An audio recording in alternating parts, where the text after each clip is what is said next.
Is defined as to change tire. Yeah, it's changing the tire for another chapter of life.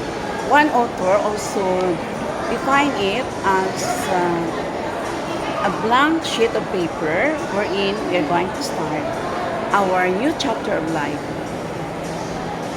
Mabuhay once again to my best friend in Lang National High School, other than my very good Inday Marie Bancheline Florida Avalos.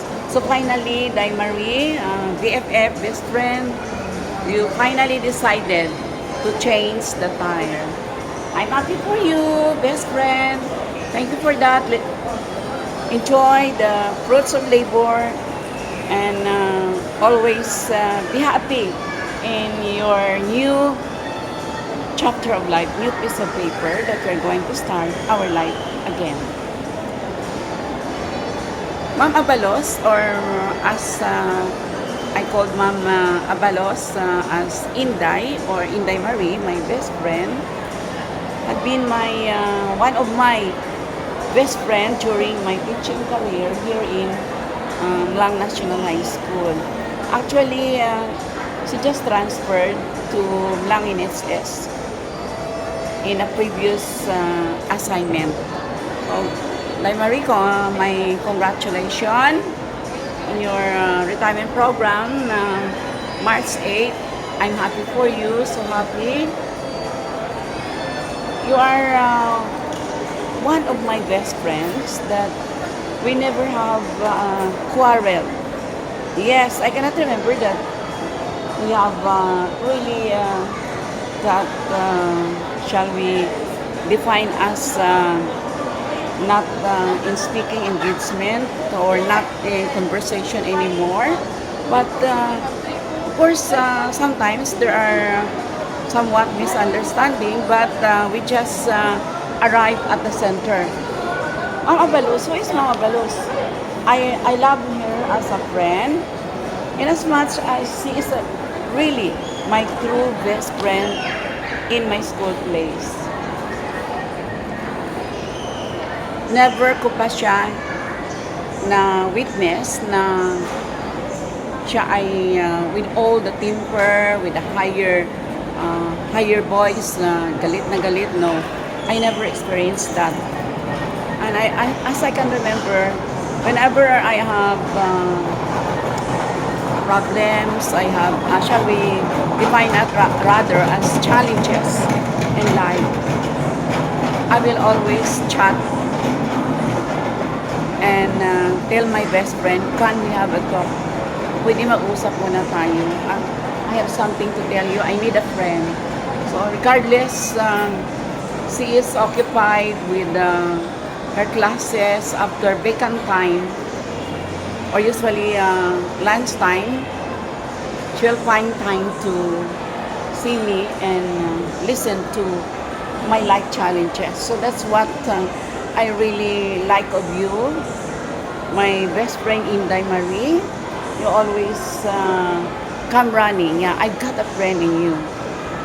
Whenever I call your name, you're always there to lift me up in times that I am down, whatever it is, concerns that I have in my life. So thank you so much for being my true best friend throughout the decades and the years we have. Actually, I have one just notable I can remember is that time when Ma'am Abalos, without asking me or without making a chat or a message to me, she quickly gave my number, my contact number. Of course, that contact number is only for special person, my special friends and family, close friends like Ma'am Abalos, of course. But she was quick to give me that number to the person who is asking my contact number at that time. In as much as I have changed already my cell phone number those days. So That was the time I can remember, but we really meet at the center, and of course, we never resulted to quarrel or really long time no speaking engagement, no talking with each other. No, no, no, no. It did not happen. So what else I can remember, Ma'am Balos? Yeah, her unique, exemplary beauty. Uh, that is really the blood of Florida. And no wonder that she have rather her beauty queen daughter also. Yeah, and Marie just continue to be a soft-spoken person, which I love most of you. Although I have so many shortcomings also, but you always understand me for all of these circumstances that I am in. So I always treasure and cherish those moments we have in our teaching years. One more, as a PopEd coach, I must admit I'm not good in mathematics. You know, if you are a PopEd coach, there is that portion of the computation that it's solving, or computation of demography, science of population, such as birth rate, death rate, migration, marriage, and so many other computation or demographic measures like fertility, mortality, migration, so on and so forth. Of course, I'm not really good in math, so I need assistance of Ma'am Abalos. You know what? She would really give her time freely during vacant time, and after our class in the afternoon, joining me my review episode of Battle of the Brains Academic Contest late in the afternoon. Usually, we go home 5:30 because we are not also allowed to use our teaching hours for that. So I'm really grateful to you, Inday Marie. Without your help, without your assistance about math computation, I could not have reached as a national level coach as far as Iloilo, Dumaguete, Tacloban, Pangasinan, and even Subic, Olongapo City.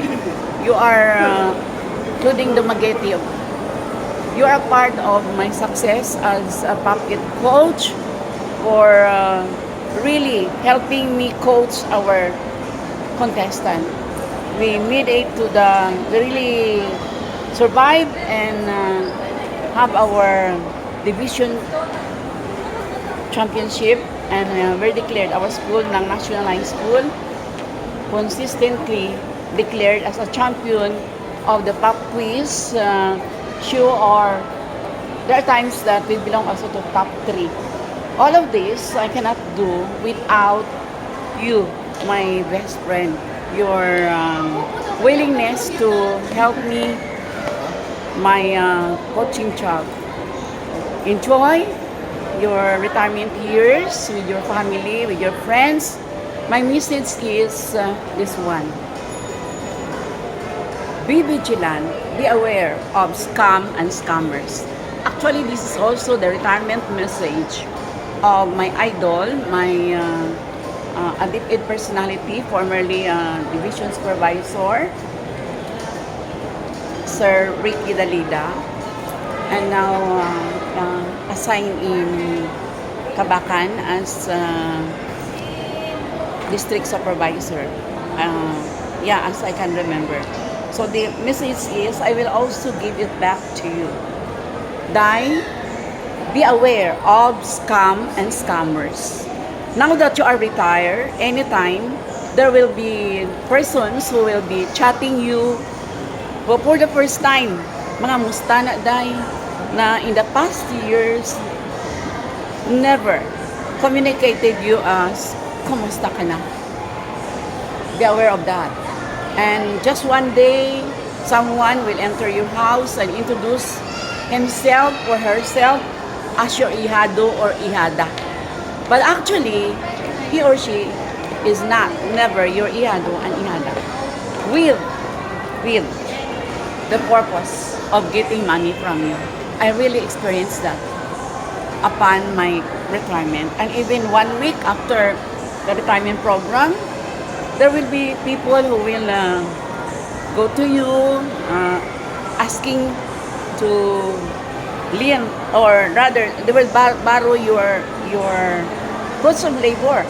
Of course, if there are people who are asking for help, especially those who are there when in times you are down financially, why not? Okay, you can extend, of course, financial assistance also as your sign of being grateful also, or your gratitude virtue to them. But never, never be a victim of scam and scammers. So many investment will be offered to you through face-to-face, or sometimes it's through chat, text, or they will be calling you in your cell phone asking you to invest money. So be aware, especially if it is times 5, times 10, double the money. It's too good to be true. So this is really my number one friendly message to you on your retirement, so that you will not be having stress. Yes, enjoy your money. It's not the time to have investment or to have our business. No, no, no, no, Marie. There will be what went wrong, what went right, somewhere along the way when you have your businesses. Just enjoy it. Anyway, you told me you have your monthly, so you applied for monthly pension. So it will be sure that regardless we don't have work anymore, we are still having our monthly pension just like you are in duty, but no more deduction. Yeah, so that's my message. Be aware of scammers. Huwag pautang ng pautang. Yes, most of that will not be returned to you anymore. The money, the fruits of your labor. Watch out for messages, for red flag. So I have given you the red flag, especially first time sending you a communication, and always having appreciation to you anymore. Like that, making so many appreciation, which is in the past never it was done to you. Enjoy it. Kadto ka na sa Canada, go to Canada, to Jinjin. Oh, enjoy there. Be a tourist, and of course, just come back if you are not really in what's this really with this kind of weather they have there. You can just come back anytime to the Philippines. Travel, yeah, go on, Marie, regardless it's already our age now. Go travel, and not only far places, just nearby, local travels. You bring with you Patch Boy. Okay, Patch Boy with you, your family, Ivy, my ihado there, B-Boy, Balong, of course, Jinjin is already in Canada. Enjoy your retirement years. Always keep praying to God. Prayers will really help us for our long life. And just our happy action whenever we are. Okay. Huwag ma-stress dahil retirement na. Marie, yun lang muna ang ano ko sa'yo, my message. I think I'm getting too long already, and there many will be sending you messages. Best friend, Day Marie, Ma'am Evangeline Floreda Abalos. Happy retirement. Enjoy. Wishing you more years ahead. A retirement years that is really enjoyable, happy with your family and friends. Happy retirement, Ma'am Abaluz, Day Marie, my best friend. See you around. Mabuhay, magandang buhay, mabuting tao, magandang buhay. You, good person, good life, good person. Don't forget, what you have done is not excellent, you have done nothing. When what you have done is excellent, you have done everything. If there's no picture or video, it did not happen. God is good all the time. Once again, happy retirement, best friend, Ma'am Day Marie Evangeline Florida Abalos. Live and alive here in SM Icolan City. Annex. Mabuhay! See you!